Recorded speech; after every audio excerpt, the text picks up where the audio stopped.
Welcome to the Recruiting Stories podcast, where we celebrate recruiting by exploring the stories of leaders and top performers by digging into their stories and understanding how recruiting has impacted their journey and their success.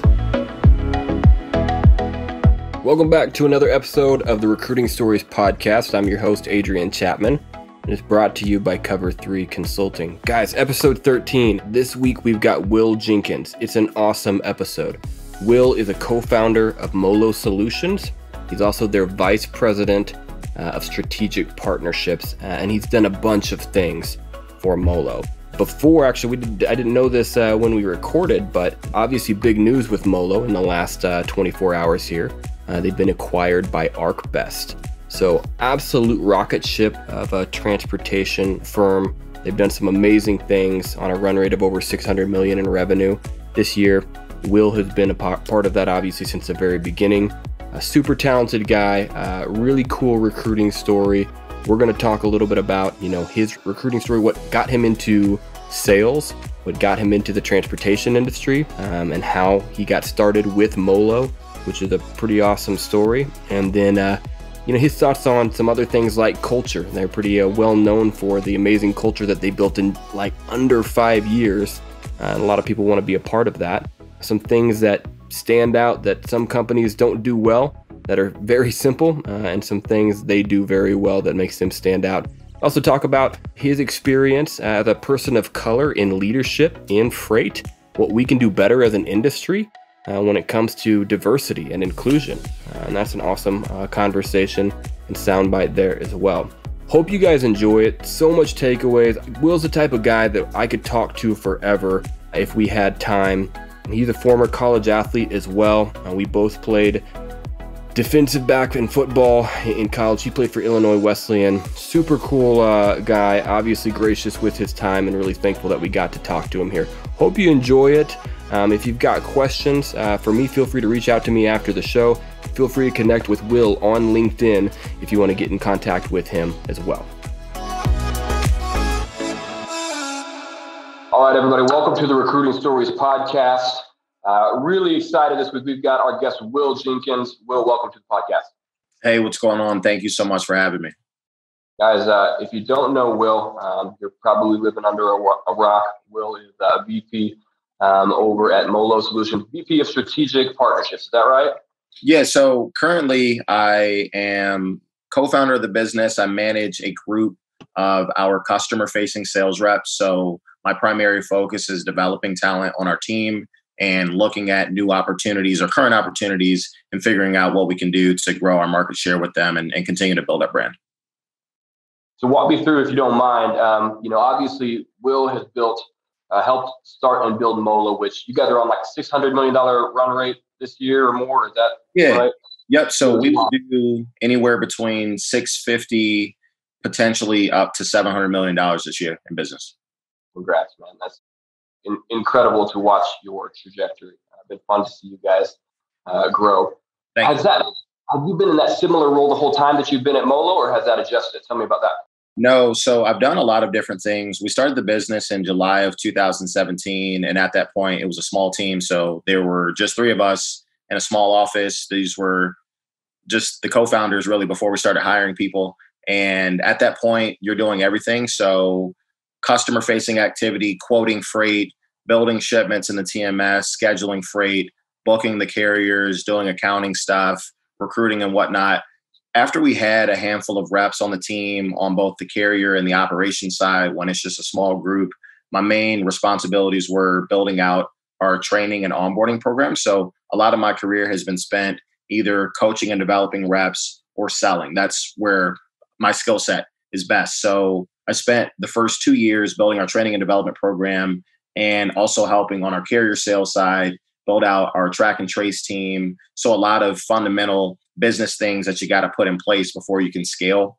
But a heavy emphasis on training and development is something that you'll probably hear me talk a lot about as you ask different things here. But it's something that I enjoy. It's always been a lot of fun. And I've had, well, as you know, I played football in college. So I've always so I know we have that common connection. I've always had really good coaches and mentors. And when I look at my success I think about who's been in my corner, who's had my back. And so I enjoy doing that with other people because I know if you build the right infrastructure to support, you can really, really help people, launch their careers to where they want to be. So it's just something that's always been fun for me. So tell me, well, I want to sidebar there a little bit because I'm passionate about that too. Like the idea of leadership, especially for both of us coming from a sports background, a football background. I've always looked at like leadership and building a team a lot like sports, right? So, when I think of, okay, I've got to build out this team, when I was a football coach, I knew I needed, this type of talent to play running back, this type of talent to play left tackle. And there were certain things that seemed easier in my mind at that time because that's kind of what I had grown up with. Have you been able to translate some of that mentality or mindset to what you do now? And I guess tell me about that a little bit. Yeah, so I think there's a lot between a sport and business that translate well, especially in a sales role, because it is competitive. There is a lot of adversity. You have to, a lot of times, do things that seem repetitive and you don't necessarily know where the end is. For example, for 4 years in college, I remember essentially doing the same practice plan with my college football coach, and it was unbelievably repetitive, but he ran a really good program. We went to the playoffs twice. We won a conference championship, but that repetition is what built the skills, and those skills helped us perform when it mattered. And sales, or really any role, a lot of times that preparation allows you to be successful when it matters. I might be on the phone with the shipper. It's the only opportunity I get. Maybe I'm working through a challenging problem and I've been prepared for it, so I feel comfortable. But that preparation up to that point may have seemed repetitive because, gosh, I keep doing the same thing, right? Maybe I'm role playing and I'm saying the same pitch or doing my value prop stuff. But one thing I have worked on over the last couple of years to be cognizant of is, even though I am an athlete, I try to find ways to relate what we do, not just to athletics, because sometimes you'll get really strong candidates that are like, I didn't play ball, right? Or, I didn't do this, I didn't do that. And I think about anything that people can be successful at. A lot of times you didn't just walk into that good. You walked into it new and eager and ready to learn, and you had to pay your dues, before you started to see that success. And you can relate that to anything, but specifically as we're talking now, I see so many parallels between whatever type of sporting background you may have had or athletics and things like that, because it just takes a lot of effort before you see the results. And it's specifically in our industry in transportation, it is a lot of effort that sometimes doesn't yield results for months on end. And I think that having that mindset and understanding how to structure it to allow people to build up and become successful has been helpful. And also, it's very much so a team. It's just a team atmosphere. Transportation is one of the most team-oriented industries I've ever been a part of. And just like building a successful football team, you need players, role players, practice players, you need stars, right? You've got players at every role. And that's the same as you're building a team here in transportation. You've got to have people that support each and every element of the business. And that's been fun to see because as our business has accelerated, we literally have better people in every category than we have had years in the past. Leaders that have come up through the ranks and, pay their dues to get to where they are, but they're phenomenal and they all play their roles to make us the successful business that we are. Well, that's awesome. I think one of the things that you mentioned was kind of that communication, right? Like you got to communicate to everybody who fits where. And I can remember, Will and I both played, you played defensive back, right? Yep. One of the big crucial things when you're a defensive back, you got to make sure everybody knows the same call. Because if everybody's not on the same page, that can just cause chaos. And if you can do that, though, the simplicity of that is I know exactly what my role is on this play, just like in business, to say, okay, whether I'm covering a load or I'm playing man-to-man coverage, now you create that clarity and everybody can play more confidently because they know exactly what their role is. So I love that. And then you talked about the growth, too, which I think is really cool. And one of the things I really enjoy on the recruiting side is watching different organizations as they go through different phases. And, I always say, like, there's a reason everybody wants to play for Alabama, right? Like, yep. Alabama's, they're, if you're not a college football fan, best perennial powerhouse, winning national championships every single year. Like, they're the reason people want to play. But then, you can go to the NFL, make a lot of money, so on and so forth. But there's always a team that's somewhere in the middle there that say, hey, I'm on the rise. And, man, there's not much more fun than being on that team that's on the rise and knocking off an Alabama. And if you can pull on that talent and develop that talent, that's pretty special. It's pretty special. Totally. Yeah, I look at that a lot like our business when we first started it. I've always felt very confident that we would have the opportunity to get to the size and scale that we are. And we still have a lot of work to do to truly be the name brand in the industry, the number one player where we are. That is our goal. We want to continue to grow to get there. And in the beginning, you're a nobody. You're the team that nobody's heard of. You're the underdog. And you have to have that same level of confidence because you have to be thinking of the future and what that opportunity looks like and where you can grow and develop to. But it is not actualized for years. And it's been fun to look at our value proposition and our offering and what we're able to do in the market today versus what we did year one, the conversations that we're having, the people that are intrigued by our business, both recruiting and also adding new partners that we work with. So carrier partners and shippers that we work with. It's a different conversation today. And it's trending towards being a player that people say, hey, I would like to work with or for them because we're starting to build that brand recognition. But it's been 4 years and 3 months in the making. Yeah.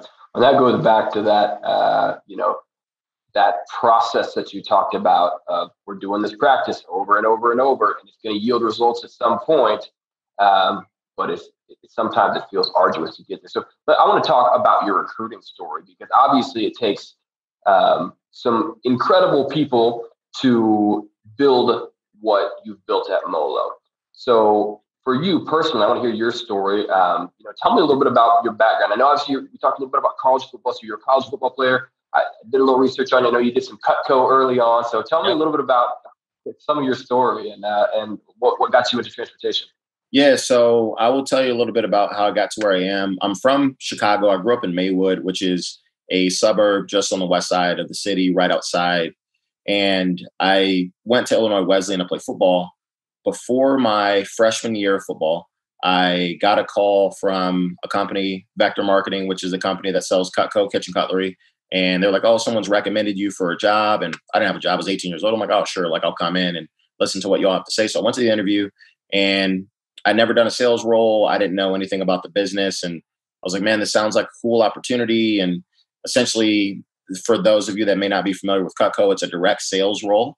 A lot of times, most of the reps that work there are either in college or just graduated high school, maybe recent college grads, and they spend their summers selling Cutco and then they go back to school. And, if you make a fair amount of money, you typically come back for the subsequent summer. So I spent my first summer selling Cutco before I got down to Wesleyan, and I ended up doing very well. And I'm a pretty transparent person. It changed my life from a entrepreneurial perspective and also understanding what you can create. So essentially at 18, I was told, hey, cold call every single person you know and get them to accept a meeting to let you come over and demonstrate Cutco kitchen cutlery. And I went to a small private school, probably 400 students. And so everybody, right? I know from freshmen to everybody. It's a small school.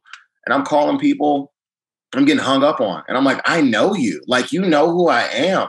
I played football with your son for 4 years, or I sat next to XYZ, in every class for 4 years. Like, you know who I am. And so that can be tough to deal with. That adversity is challenging. But from an early age, I learned that you just have to persist through the challenges because you will be able to yield the results if you stay consistent. And so I did very well selling Cutco. I sold probably $25,000 my first summer, and I was able to make a fair amount of money.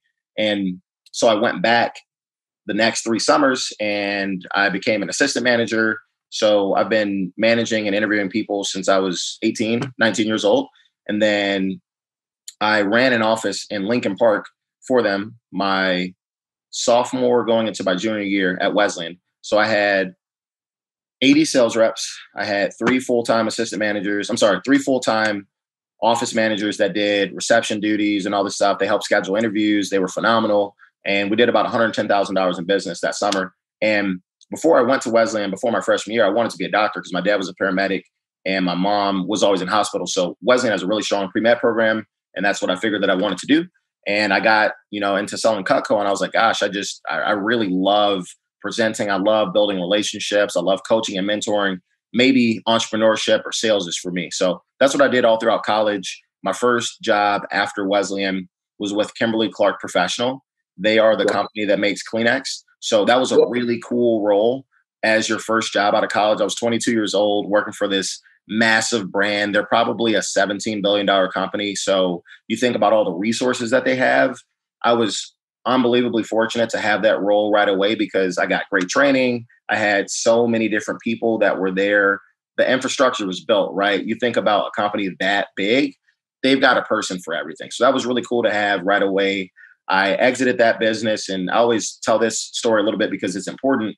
I think building and fostering strong relationships everywhere you go can make or break your opportunities. And so two of my best friends that I sold Cutco with actually worked at Coyote Logistics, which is where I got my start in freight. And so when I left Kimberly-Clark, I was talking to them, hey, how do y'all like what you're doing? It seems like you're having fun, et cetera, et cetera. And so they got me an interview at Coyote. They said, hey, you should come check it out. They referred me. I went and so I started at Coyote in January of 2014. I was a carrier sales rep for my first 2 years. I didn't know anything about freight, didn't know anything about transportation. I really didn't even know what logistics was, but I knew my friends were having fun and it seemed like a good opportunity. So I loved it. I am unbelievably competitive. I have no problem rolling my sleeves up and putting the work in because a lot of times I've learned that I'm not the most talented in really anything I've ever done, but I don't have a problem outworking people. Like if you tell me that I need to do this until I get good at it, I'm going to keep doing that. And it's the same in academics. It's the same in athletics, and it's the same in business. You have to keep coming to the drawing table every day and putting the work in, and eventually you'll figure it out. So that was what it was for me in carrier sales. I enjoyed it. It was fun. I also liked that the more phone calls I was able to make, the more relationships I could make, the more money I could make, right? I'm selling freight. I could, find a way to build those relationships. And so that was enjoyable. I moved over to the customer facing side, and this would have been January 2016. So it was my first customer facing role in freight. And I always knew I was probably going to end up there because most of my positions prior to working at Coyote was customer facing. So I felt very comfortable selling our services and being able to do that. And I had 8 sales reps that worked for me. So it was pretty cool. I enjoyed it. I left there in January of 2017 to work for a company, Transport America, based out of Minnesota. So they had a brokerage here in Chicago. I was their director of business development, helping build out that team. And in April of 17, I left there because I had an opportunity to start Molo. So I have known the rest of the individuals who started this business with for quite some time. Most people in the industry know Andrew Silver, our CEO. He and I worked together for quite some time at Coyote. And Stefan Mathis, who is one of our sales reps, he and I worked together at Coyote too. And our president, currently Matt Vogrich, worked at IBM and was a friend of Andrew's that I knew just through mutual connections. And so we talked about what it would be like to start a new freight brokerage. What did we want to do? What does it look like to build this opportunity? And I said, yeah, let's go for it. Let's figure it out. So that's how I got to and through transportation. I've always been in sales. I've always, found ways to develop talent and do things like that. But that's my roundabout journey before we ended up here at Molo today. I love it. There's a few, there's so many nuggets in there. A couple of things that stood out. One, just your being drawn from something completely different into sales because of Cutco, right? That random, what maybe felt like a random moment, saying, all right, I'll go check out this potential summer job, turned into a passion that led into what is now obviously a highly successful career for you. And I love it too. I relate to it just simply because I had a similar moment at one point in life, also from a competitive background where I realized I don't want to do the same job as someone else. And if I'm way better, get paid the same. Couldn't do it. Yeah. So when I realized sales was one of those roles that I was like, well, yeah, I can go prove that I'm better, very clearly.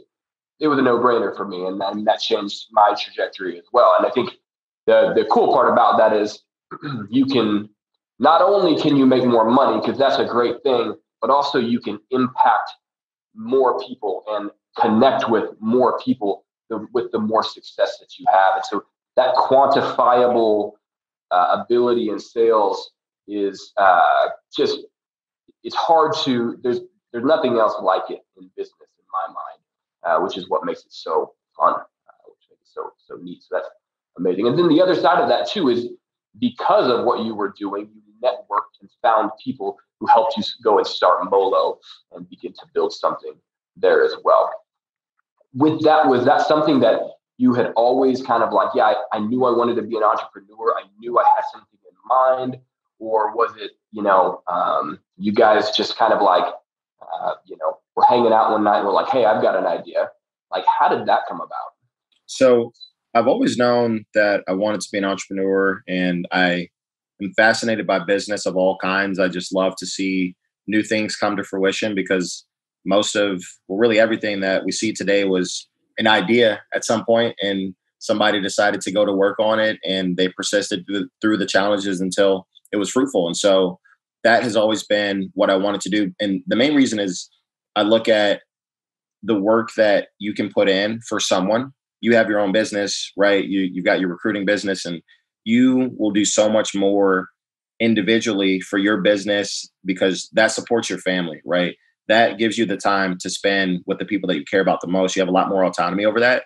And sure, a lot of times it's front loaded, and I'll be the first person to say there's a lot of stuff I've missed out on over the last 4 years, a lot of things but that's just a part of the game. That's what you sign up for if you want to build and scale a company that is going to grow to where we are.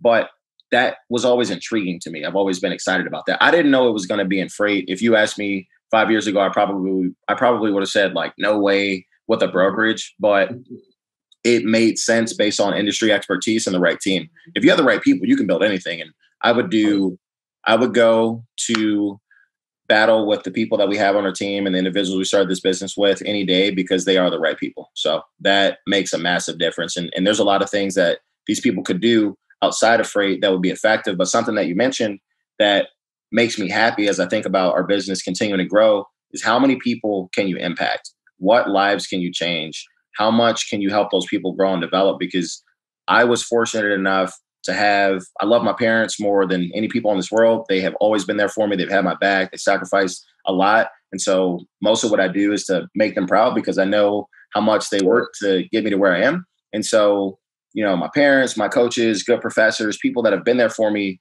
for no reason except for they saw something in me and they're like, man, I want to be there to support you. I want to be that person for as many people as possible, because it might be one connection that you make or one conversation that you have, and that gives somebody the spark to go out and figure it out. And before you know it, they have a career that they love and they're building a life that they've always wanted, because you gave them just a little bit extra confidence that they needed to go do their thing. So that's something about entrepreneurship that I like, because I think you can truly change people's lives. I love hearing that. And that to me, it speaks to, I had listened to another podcast that you had been on, and you spoke to that relationship of somebody believing in you, whether that be a coach or a teacher or a parent or whatever. And from a recruiting standpoint, selfishly, like I feel like that can't be like appreciated, or should be appreciated more, right? Because I can think back to my own journey, and because I had a coach that at one point in time say like, hey, I believe in you, you should try this position, or, hey, I believe in you, I think that you should speak out more because people listen to you. Or, a parent said, hey, you need to get back on the saddle one more time. All of those things in those moments, I can remember those. Like, those are etched in my memory, and those help to contribute to my success. And it sounds like that's been a very similar journey for you. Is behind your success is so many people who have said, hey, I've got your back, and I believe in you, and they supported you in that growth. It's kind of what I mean. Absolutely. That's why I think it's important to recognize the support and find ways to give those things back, because I remember conversations I had with the first manager I ever had selling Cutco. I'll tell a quick story. They typically have a challenge period during it's different times of the summer, but in your first 10 days when you're selling Cutco, I don't know if they still do it, you can win a bunch of incentives. So you win, trips or a special set of knives that you can demonstrate that'll help you close more sales if you sell a certain amount during your first 10 days. So when I was selling Cutco, the number was $10,000 in your first 10 days, and you'd win a whole bunch of stuff. And I was like, well, that sounds cool. I'd love to be able to do that, right? I'll get all these knives and I'll get a trip and all this stuff. Like, let's, get after it. And so I think I was at probably $7,600 going into my 10th day. So I had to sell $2,400 plus, which is a pretty big day. And I will never forget sitting in my car, talking to my first manager. His name's Danny Lewis. I still talk to him to this day. He's an amazing person. And he just said, hey, write on a sticky note, put it on your steering wheel. Don't worry, just have fun. And that's all you need to do. And I remember writing that last order that night that put me over $10,000. This was 13 years ago. I'll never forget that, because it is okay to know that there are challenges and that it's going to be tough, but you have to enjoy the moment. You got to be able to work through that. And I still remember that sticky note and my 92 T-Bird just sitting there like, just don't worry about it, have fun. And people like that, I want to be able to impact people like that, because that stuck with me my entire life. That's awesome. Well, so let's talk more about people. And I want to talk quickly about culture, right? One of the things that I have heard from talking with folks who have who are at Molo and just reading about Molo is just an incredible culture, and you guys have developed that in a short period of time. So I guess, what do you guys do that makes Molo so different from a culture standpoint? And then what, from your standpoint, being an executive leader in the transportation industry, what do a lot of 3PLs not do well? I guess what are they missing from a culture standpoint?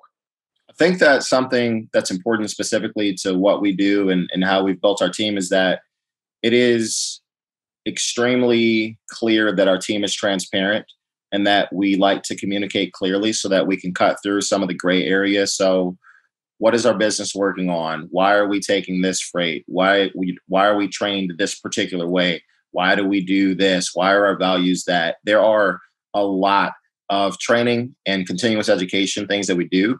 And a lot of it is, you think about team camaraderie, and we can talk specifically pre and post COVID, because there's a lot that you have to do to keep people together. But generally speaking, if people aren't bought in and they don't know why they're doing what they do, they won't do it, or at least they'll do it begrudgingly, right? It'll be tough to get them to buy in on that stuff. And so you have to be deliberate about your messaging and keeping it consistent, because I spent, like I mentioned earlier, the first 2 years building our training and development program. You want that to be so tight that every person gets the same experience and they know why they're doing. That's the first place they start with the culture. What's it like in that room? How are they with their teammates? What people come in to talk to them? What are those stories that they hear?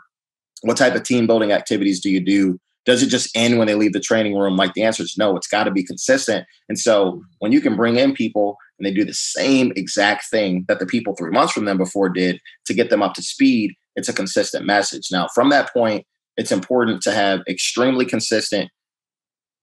So we're talking top level, CEO, president, all the way down to mid-level management, all the way down to whatever reps are doing on the daily basis, right? That messaging has to be clear and consistent too. So manager to rep, a manager's got to be bought in developing their people and giving them what they need to develop. So let's just use examples of COVID, right? It was one of the hardest. I've never had a harder time managing people in my entire life. It was so crazy because there's so many elements of what you're working through. And I was unbelievably impressed with our team and how they were able to adapt to what our reps needed on an individual basis to succeed. Our business went from, call it 200 people in March of 2020. We have 500 plus people now, and we'll do $650 million plus in business. We did $276 million in 2020. That doesn't happen if you're not tied in and people aren't bought into what you're building, but that happens from manager to rep and exec to rep, right? It's got to be one-to-one connection where people are bought in.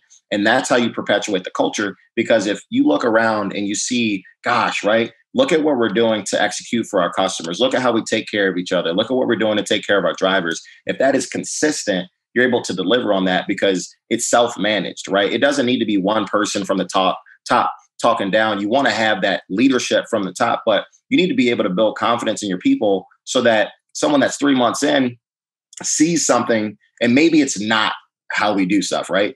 And they feel confident enough going, hey, that's not how we say it around here, right? You know, we want to make sure that we're taking care of each other, or we're taking care of our drivers, or man, that email was a little harsh, right? That's not the brand that we're building here. But let's be honest, right? Your manager's not going to see all that stuff all the time. it's got to be self-managed, kind of like a locker room, right? You've got players that step up and do what they need to do to keep people in line. And one way to keep a culture like that is to keep the messaging consistent. And sometimes if you aren't doing that from the beginning, and that's the minute someone is interviewing with you, so when they take the job, to when they're onboarded, to when they're trained, to when they hit their, the seat in the role that they're doing, that messaging's got to be consistent. Mm-hmm. Mm-hmm. I love that. There's a few things that you said that I just picked apart. Now, we'll use a clear mission, right? The communication, and then trusting people to do their job, and then the accountability behind that. Those pillars. That's incredible. Just to hear, and it seems simple, right? But I think in practice, a lot of times, a lot of things fall through the crack there. So I want to be cognizant of your time here. I wanted to ask you a couple more questions as we wrap up. Being a person of color in transportation, what can we do, as an industry, right? To be better when it comes to diversity, inclusion, creating more of an equitable industry. And then what's your experience been like there? Just kind of curious what your thoughts are on that end. Yep. So I started internally our DE&I committee last June, which has gone very well. It is all employee led. We have about 90 people that are a part of it. And we do a lot of different educational things internally just to help people understand the challenges that we all work through, some social injustice type things. And it's been amazing to listen to our employees and have them talk about, what they want to see and different things that they want to be able to do. We just did a really cool charity event this past weekend called the Molympics, which was a field day style event that raised money for a local charity that I've worked with for quite some time. And that local charity does mentoring for at-risk youth in Chicago and Northwestern Indiana. But we want to give back as an organization to nonprofits and charities or community activities that we think align with the initiatives of our DE&I committee. And as a younger Black male in the industry, there's not a lot of higher level management, director, exec level people that are people of color in freight and specifically in freight brokerage. So, I would say my experience has been positive because I have had the opportunity to grow and develop. But what is most important is how am I able to lift people up and create opportunities inside of our business, or just be a beacon of positivity for people that might say, I didn't know that I could achieve that level of success or that I could do that. That's, unbelievably important to me. I spend a lot of time mentoring and coaching. I give back to Wesleyan a fair amount. I was speaking to a group of students yesterday. I like to do stuff like that across the board because I think a lot of it has to do with visibility. If we're thinking grand, what can transportation do to be better? I think about some recruiting channels that we use, where we go to find talent.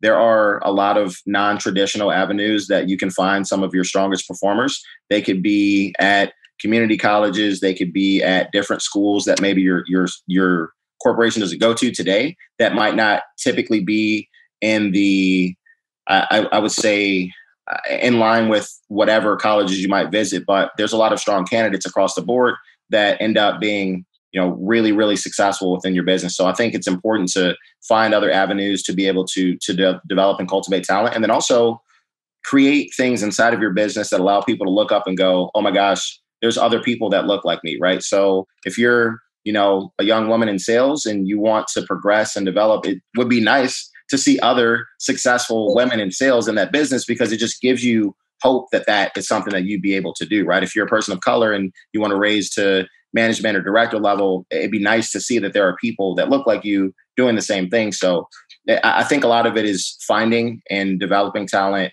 across the board, going to different places, and then giving people opportunities to build and scale from there. I think that's great. I love the idea of just creating visibility for people who look like you, right?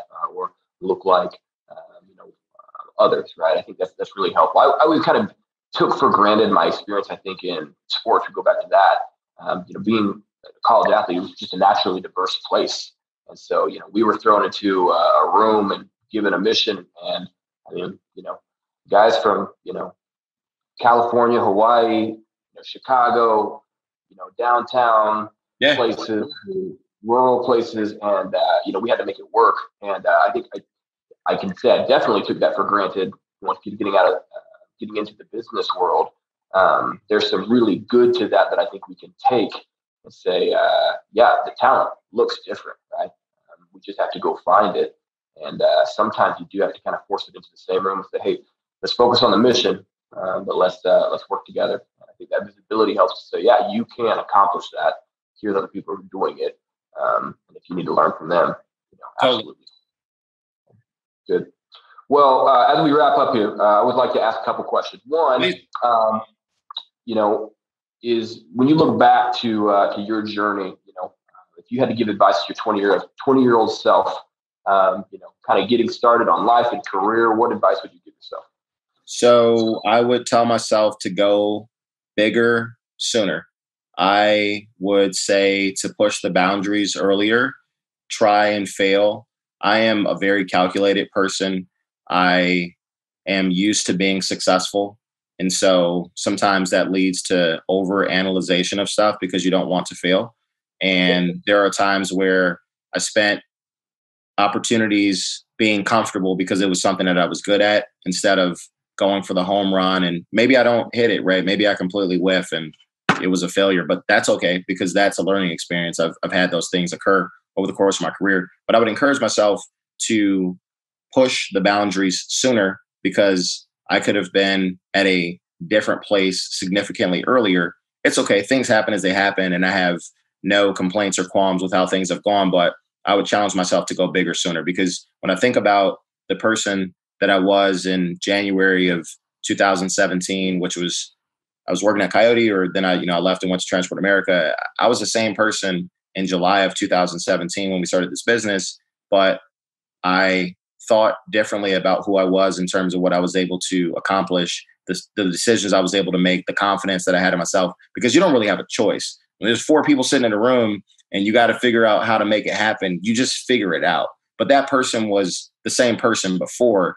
I just hadn't jumped out to go out there and have to rely on that. So that's what I would tell myself for sure. I love that. It goes back to your sales conversation of like, you're constantly just building and trying things. But, once you get that confidence of some small wins, man, that momentum will take you a long way. So that's huge. Oh. I love that. And then last question, is, for me, I know a lot of books have been helpful for me that just gave me one thought, one idea. Some of them, a lot of thoughts and ideas. Is there any book or two that you've read in your journey that's been like, man, this has been really crucial, really helpful that you would share? Yes. I will give you 3 books. I typically tell all of the new hires that I speak with in our business about these 3 books because they have fundamentally changed my life. They're very, very good. So my favorite book that I've ever read is called Think and Grow Rich by Napoleon Hill. It is fundamentally changed the way I think about achieving goals. And a lot of it has to do with writing them down and conditioning yourself to be comfortable with what it looks like to actually see something come to fruition. And essentially the premise of the book is that Napoleon Hill spent his time documenting what the most successful people did. And then he wrote the book based on that. And it's phenomenal. It took me 3 or 4 times reading the book to get through it. And once I got through it in 2016, my life changed. And so I always suggest that book. It is a lot. It takes a lot to dig into, but give yourself a couple chances to dig through. The second book I typically mention is called The Power of Habit by Charles Duhigg. And essentially it talks about how you can build habits intentionally, good or bad, through a feedback loop and it's just how your brain works. And I'm fascinated with a handful of things, fascinated with people who are the best at what they do. And I'm fascinated with how your brain works because it's unbelievably complex. And so I listen to this book. I probably listen to it once a quarter now, but it's just I always learn something new. And it's a really cool way to find out how to build habits intentionally. And then the third book is called The Like Switch, Like Switch. And it was written by an individual who was a spy for the United States. And he would go and essentially flip people, government officials, important people in different countries to give information to the U.S. And he talks about 4 fundamentals that are key in relationship building. And those fundamentals are intensity, duration, frequency, duration, frequency, and proximity. And so he talks about each of those throughout the course of the book. And it taught me a lot about how you build relationships with people on purpose, and also how some relationships you built happen, but you didn't realize it until you're like, oh, I just sat next to that kid forever in school and like we're best friends. Well, that's proximity. Or duration, right? I spent a lot of time with this individual, so now we have a great relationship. But it's really, really good. I love those 3 books. That's awesome. I'll put those in the show notes. But Think and Grow Rich, definitely one that I've read. I'll have to dig into those other 2 and check those out. Yeah, they're solid.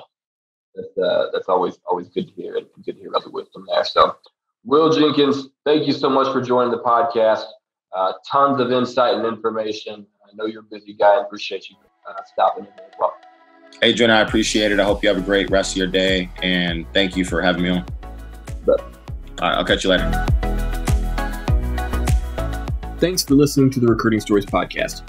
If you haven't yet, subscribe wherever you listen to podcasts. Check us out on LinkedIn, Adrian Chapman, and Cover 3 Consulting is our company page. Also check out our website, www.cov3consulting.com. Again, thanks for joining us, and we just simply want to remind you that you can change the world by putting people in a position where they can do the most good, and you do that by recruiting. Thanks again for joining us. We'll see you next time.